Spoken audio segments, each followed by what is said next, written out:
नमस्कार प्यारे दोस्तों, आइए शुरू करते हैं। आज हम योगा के बारे में चर्चा करेंगे। आपका बहुत बहुत स्वागत है हमारे सेशन में। तो हम सबसे पहले योग के अर्थ के बारे में चर्चा करते हैं। तो योगा शब्द की उत्पत्ति संस्कृत के युज शब्द से, युज धातु से हुई, जिसका अर्थ है मिलना या जुड़ना। इसके साथ साथ अगर हम इतिहास के बारे में बात करें तो देवों को देव महादेव जिन्होंने सर्वप्रथम योग को सप्त ऋषियों को प्रदान किया था। सप्त ऋषियों ने पूरे विश्व में जाकर योग का प्रचार प्रसार किया। इसमें से महर्षि पतंजलि, सप्त ऋषियों में से महर्षि पतंजलि ने भारत में आकर योग का प्रचार प्रदर्शन किया। तो भारत में योग के जनक महर्षि पतंजलि को माना जाता है। आगे जैसा कि आप जानते हैं, योग का अर्थ, योग दर्शन में चित्त वृत्तियों का निरोध है। योग का अर्थ, योग दर्शन में चित्त वृत्तियों का निरोध है। और आत्मा और परमात्मा, आत्मा हमारा शरीर और परमात्मा हमारा गॉड, दोनों का मिलने का मार्ग ही योग है। योग मार्ग द्वारा समाधि में पहुंचने की अवस्था का प्रयत्न किया जाता है। और योग दर्शन में योग को राजयोग भी कहा जाता है। योग दर्शन में योग को राजयोग भी कहा जाता है या बताया गया है। तथा योग मार्ग के लिए 8 सीढ़ियां बताई गई हैं। योग मार्ग के लिए 8 सीढ़ियां का चर्चा की गई है, जिस कारण से योग को अष्टांग साधन का योग कहा जाता है। 8 fold path of yoga, 8 fold path of yoga भी कहा जाता है। ऋषियों मुनियों व योगियों द्वारा शरीर, मन और आत्मा, ऋषियों मुनियों और योगियों द्वारा शरीर, मन और आत्मा और प्राण की शुद्धि तथा परमात्मा की प्राप्ति के लिए 8 प्रकार के योग बताए गए हैं, जिन्हें अष्टांग योग कहा जाता है। अष्टांग योग के मार्ग जो निम्नलिखित हैं, उसके बारे में हम चर्चा करेंगे। इसके साथ साथ ही सबसे पहले हम योग की कुछ महत्वपूर्ण परिभाषाएं जो हर एग्जाम में पूछी जाती हैं या डिस्क्रिप्टिव एग्जाम में लिखने के लिए बेस्ट रहेंगी, आइए उनके बारे में चर्चा करते हैं। जैसा कि आप जानते हैं, योगा एजुकेशन क्या, योग शब्द की उत्पत्ति युज धातु से हुई, जिसका अर्थ है जुड़ना या मिलन होना। ठीक है। योग की परिभाषाएं, डॉक्टर संपूर्णानंद पूरे आनंद के साथ क्या कहते हैं? आत्म संस्कार का एकमात्र ही योग, आत्म संस्कार का साधन एकमात्र योग है। एकमात्र योग, आत्म संस्कार का एकमात्र उपाय योग है। इसके साथ साथ भगवत गीता क्या, भगवत गीता में योग को क्या बताया गया है? योगा कर्मश कौशलम, कार्य करना, कर्म को करना ही योग है। योगा शमत्यम योगा उच्यते, शमत्यम योगा उच्यते। महर्षि पतंजलि क्या कहते हैं? महर्षि पतंजलि कहते हैं योग चित्त वृत्ति निरोधा, यानी चित्त वृत्तियों को रोक लेना, उन पर कंट्रोल कर लेना ही योग है। ठीक है। आगे देखिए, अब आगम कहते हैं योग समाधि है। आगम ने स्पष्ट कर दिया, योग डायरेक्ट उन्होंने एक ही शब्द ले लिया, योग समाधि है, योग समाधि है। और वेद व्यास की जब भी बात होगी तो वेदों में शिव का वर्णन होता है, तो इससे याद रखेंगे शिव और शक्ति का मिलन ही योग है। शिव और शक्ति का मिलन ही योग है। इसके साथ साथ हम 8 लिम्स की बात करें, यम, नियम, आसन, प्राणायाम, प्रत्याहार, धारणा, ध्यान, समाधि। यम से लेकर हमारे प्रत्याहार तक जितने भी ये साधन हैं, ये सभी एक्सटर्नल लिम्ब के अंतर्गत आते हैं। और धारणा, ध्यान, समाधि ये हमारा इंटरनल लिम्ब कहा जाता है, इन्हें इंटरनल लिम्ब कहा जाता है। ठीक है। आइए इनके बारे में समझते हैं, इनकी मीनिंग और इनके कितने इनके खुद के जो हैं चरण होते हैं। सबसे पहले हम बात करेंगे एक्सटर्नल लिम्ब की। क्या? अगर हम बात करें योग के 8 साधन, 8 साधन कौन कौन से हैं? तो सबसे पहले हम बाह्य साधन की बात करेंगे। बाह्य साधन, ठीक है, ये हमारे किसके अंतर्गत आते हैं? राजयोग के 8 साधन, ठीक है। बाह्य साधन में सबसे पहला हमारा साधन होगा यम। क्या? यम, ठीक है। सबसे पहला साधन होगा हमारा यम। तो यम के बारे में समझते हैं।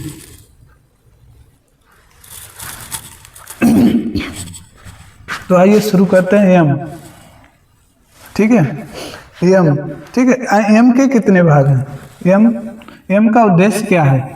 यम का उद्देश्य क्या है? सर्वप्रथम यम का उद्देश्य है सामाजिक डिसिप्लिन, सोशल डिसिप्लिन का,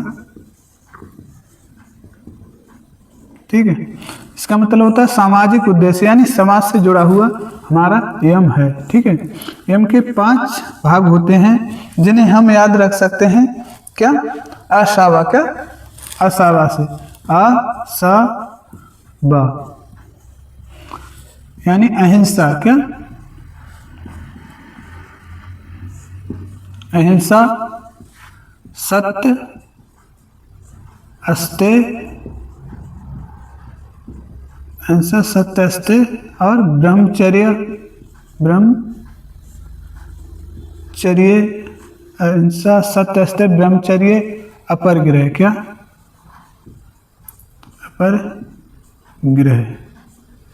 अपरग्रह, ओके। कैसे याद रखेंगे आप यम को? अहिंसा, सत्य, अस्तेय, ब्रह्मचर्य और अपरग्रह। इसके बाद हम बात करते हैं नियम की। क्या? नियम की। तो नियम में दोस्तों इसको क्या कहा जाता है? इसको इंटरनल डिसिप्लिन, इसको क्या कहा जाता है?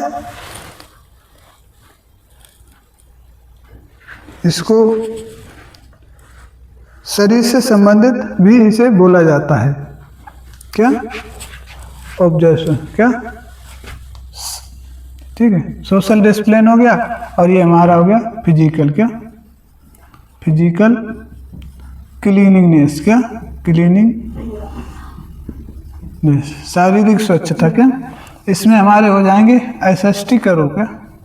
SST करो तो आप ऐसा ही बन जाओगे। कैसे याद रखेंगे? सर्वप्रथम क्या आएगा हमारा? शौच। क्या? शौच। शौच से मतलब है स्वच्छता। क्या? शारीरिक स्वच्छता। इसके बाद आ गया हमारा संतोष, यानी जितना भी हमारे पास है उस पर हमें संतोष रखना है। इसके बाद तप, यानी तप का उद्देश्य होता है कार्यों के, अपने कर्म के लिए कष्ट, अपने जो मंजिल है, अपना जो उद्देश्य है उसके लिए कष्ट सहना। ठीक है। इसके बाद संतोष, तप, स्वाध्याय, यानी अपने स्वयं के बारे में अध्ययन करना है कि हमारे अंदर कोई विकार तो नहीं पड़ रहे हैं, हम परमात्मा की तरफ जा रहे हैं, नहीं जा रहे हैं। इसके बाद ईश्वर प्राणिधान, ईश्वर प्राणिधान, इसका उद्देश्य होता है ईश्वर को समर्पित हो जाना। क्या? यम, नियम, आसन। हमारा तीसरा लिंब क्या है? आसन। क्या? आसन। ये दोस्तों आसन में जितनी भी यौगिक क्रियाएं की जाती हैं जिससे हमारा शरीर लंबे समय तक किसी समाधि को प्राप्त करने में मदद करे, उसके लिए आसन हमारे 3 प्रकार के बताए गए हैं। कितने? 3 प्रकार के। कौन कौन से? सर्वप्रथम हमारा सांस्कृतिक आसन। क्या? सांस्कृतिक आसन। ठीक है। ये वो आसन होते हैं जिनसे हमारे शरीर को, पोस्चर को सही किया जाता है। इसके बाद आरामदायक आसन। क्या? आरामदायक आसन, यानी जिससे हमें शांति प्राप्त होती है। और इसके बाद हमारा आ गया सांस्कृतिक आसन आरामदायक, और तीसरे हो गए ध्यानात्मक आसन। क्या? ध्यानात्मक आसन। इनके द्वारा हमें ध्यान की प्राप्ति की जाती है। ये ध्यान करने में हमें मदद करते हैं। यम नियम आसन। अब अगला हमारा प्राणायाम। क्या? प्राणायाम। इससे क्या किया जाता है? इससे अंदरूनी क्या इंटरनल क्या किया जाता है? स्वच्छ इंटरनल स्वच्छता की जाती है। ठीक है, इसको आप याद रखेंगे। एक टर्म होता है पुकार। क्या? पु का और पुकार। ठीक है, और ये हमारी किसकी आंतरिक सफाई के लिए यूज किया जाता है। पुकार के लिए हमें 1, 4 और 2 यानी इस क्रम को याद रखना है। प्राणायाम को जब भी हम परफॉर्म करें उस समय हम सर्वप्रथम कम से कम 10 सेकंड पू का मतलब है इनहेल करना। क्या? 1 मिनट 10 सेकंड अगर हम सांस को लें तो 40 सेकंड तक उसे ग्रहण करके रखें, रोक के रखें। इसके बाद 20 सेकंड में उसे निकालें धीरे धीरे। ये होता है सांस लेने का क्रम, श्वसन करने का क्रम। ठीक है, तो पू से हो गया हमारा। ठीक है, पूरक। पूरक मीन्स लेना। क्या? लेना। क्या? श्वसन। यहाँ श्वसन की बात हो रही है। का से हो गया हमारा कुंभक। इसको यहाँ रोकना। क्या? बी लिख दे रहे हैं, यानी ब्रीथ, श्वास को रोकना। और ऐसे रेचक यानी हवा का निकलना। क्या? श्वसन को निकालना। श्वसन को निकालना। ये किस क्रम में होगा दोस्तों?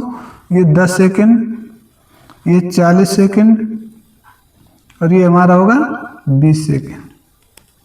ठीक है, मान लीजिए हमने सांस ली, 40 सेकंड तक रोकेंगे, फिर धीरे धीरे छोड़ेंगे। ये हमारे श्वसन का क्रम होना चाहिए।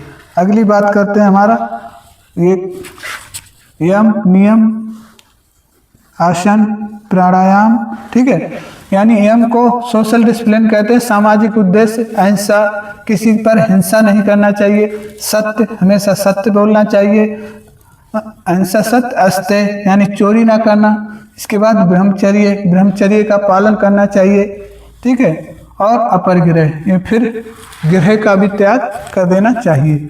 नियम का फिजिकल क्लीनिंग यानी शौच, अपने शरीर की सफाई रखना इसमें मुख्य उद्देश्य होता है। संतोष, जो कुछ है उस पर संतोष रखना। ज़्यादा ये टेंशन नहीं करना कि ये नहीं है हमारे पास, वो नहीं है। जितना है उस पर संतोष रखो। क्या? संतोष रखो। तो इसके बाद तब कार्य के लिए कष्ट सहना। क्या? अपनी जो मंजिल है, कोई उद्देश्य है, उद्देश्य के लिए कष्ट सहना। इसके बाद स्वाध्याय के बाद स्वाध्याय यानी फिर स्वयं का अध्ययन करना, अपनी शारीरिक क्रियाओं को इंटरनल, बाहर और एक्सटर्नल, ईश्वर प्रणिधान, ईश्वर को समर्पित हो जाना, यानी ईश्वर के बारे में भी अध्ययन करना। आसन, इसके बाद तीसरा हमने पढ़ा आसन। आसन कैसे होता है? सांस्कृतिक आसन, आरामदायक आसन और ध्यानात्मक आसन। इसके बाद हमने पढ़ा प्राणायाम। ये प्राणायाम यानी इंटरनल स्वच्छता। क्या? फिर ठीक है, जैसे इसको याद रखना हमें पुकार से। प्राणायाम, प्राण का मतलब होता है श्वसन, आयाम में लेना, प्राण को यानी हवा को, श्वसन को कैसे लेना है उसका क्रम दिखाया जाता है इसमें, उसको याद रखना है हमें पुकार से। पूरक में सांस लेना 10 सेकंड तक, का से कुंभक में सांस को रोकना 40 सेकंड तक, और आ से रेचक मतलब होता है श्वसन को निकाल देना, बाहर निकाल देना। ओके, आइए अगला बात करते हैं 5 प्राणायाम प्रत्याहार। क्या? प्रत्याहार, इसका दोस्तों मतलब होता है सेंस कंट्रोल। यानी अपनी इंद्रियों पर इस तरह से कंट्रोल कर लेना कि उनके जो है एक्सटर्नल और इंटरनल उनमें कोई हलचल ना हो, इनमें कोई हलचल ना हो। ठीक है, ठीक है। प्राणायाम, ये ठीक है, नियम आसन प्राणायाम। प्राणायाम के बाद हमने पढ़ा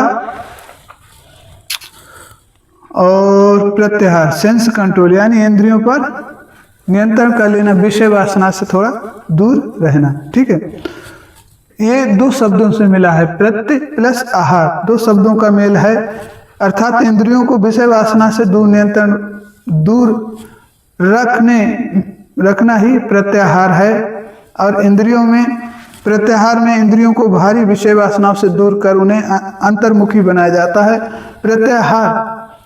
प्रत्याहार सिद्ध साधक को इंद्रियों पर अधिकार, मन की शुद्धता, तप की वृद्धि, शारीरिक स्वास्थ्य, समाधि प्रवेश करने में क्षमता प्राप्त करता है। ठीक है दोस्तों, प्रत्याहार के बारे में हमने समझा।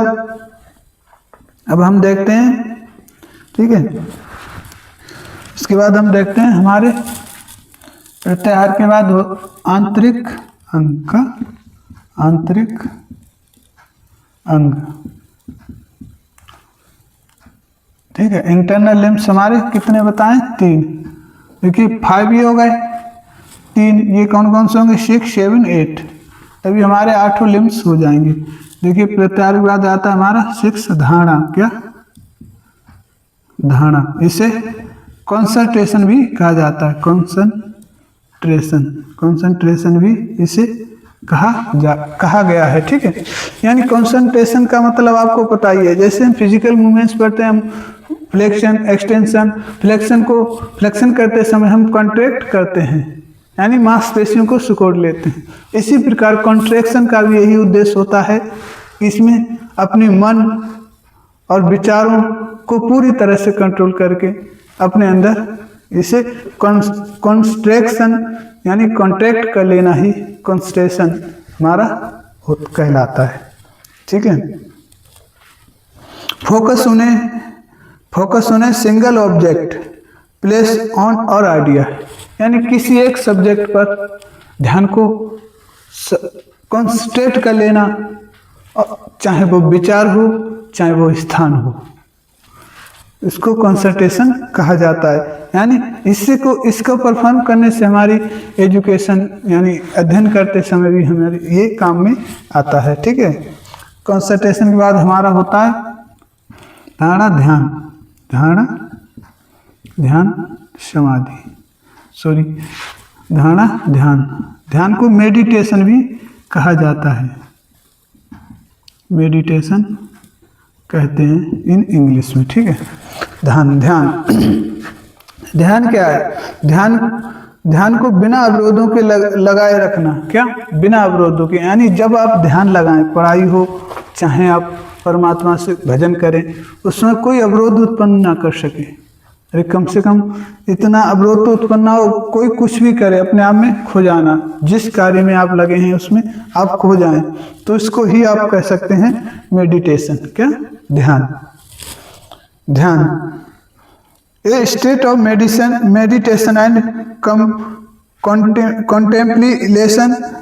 Completion that achieve through deep concentration. अभ्यास के द्वारा मन को संतुलित करके और ध्यान को जागृत करना क्या कहलाता है? मेडिटेशन। क्योंकि मेडिटेशन आपको करवाया जाता है योगा में मंत्र के साथ, मंत्र का भी यूज किया जाता है इसमें। क्यों?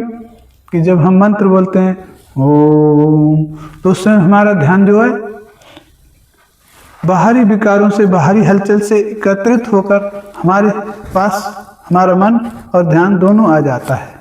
ठीक है, तो इसको अगर हम सिंपल भाषा में कहें तो इसका मतलब होता है अभ्यास द्वारा मन को संतुलित करके और ध्यान को जागृत कर लेना, यानी बाहरी अवरोधों को रोक लेना और अपने मन के लिए अपने आप में कंट्रोल कर लेना। इससे पहले हमने धारणा हो गया, इससे पहले हमने पढ़ा ध्यान का है deep concentration of any idea और एनी प्लेस, यानी किसी भी विचार या किसी भी स्थान को लेकर उस पर क्या करना है, डीप कंसंट्रेशन यानी ध्यान देना है, यानी डीप ध्यान यानी गहरी सोच के साथ उस पर ध्यान करना क्या कहलाता है, धारणा कहलाता है। ठीक है, अगला हमारा सबसे अंतिम लेम है समाधि। क्या समाधि? समाधि का अर्थ होता है दोस्तों, समाधि का अर्थ होता है मीट टू गॉड, यानी परमात्मा से मिलन। ठीक है, परमात्मा से मिलन, आत्मा का परमात्मा से मिलन, ऐसा भी आप लिख सकते हैं। ठीक है, समाधि एक ऐसी अवस्था होती है, ये ध्यान से बाद की अवस्था होती है, यानी इतने सब कुछ परफॉर्म करने के बाद हमें समाधि में चला जाना चाहिए। समाधि एक ऐसी अवस्था होती है जिसमें आत्मा का परमात्मा के साथ मिलन कराया जाता है। ठीक है, तो ये हमारे योगा के अंतर्गत 8 लिम्स थे जिनके बारे में हमने विस्तृत चर्चा की। उम्मीद करते हैं आपको ये सेशन समझ में आया होगा, पसंद आया होगा। अगर पसंद आता है तो आप हमारे इस सेशन को लाइक करेंगे और चैनल को सब्सक्राइब भी करेंगे। धन्यवाद। जय हिंद।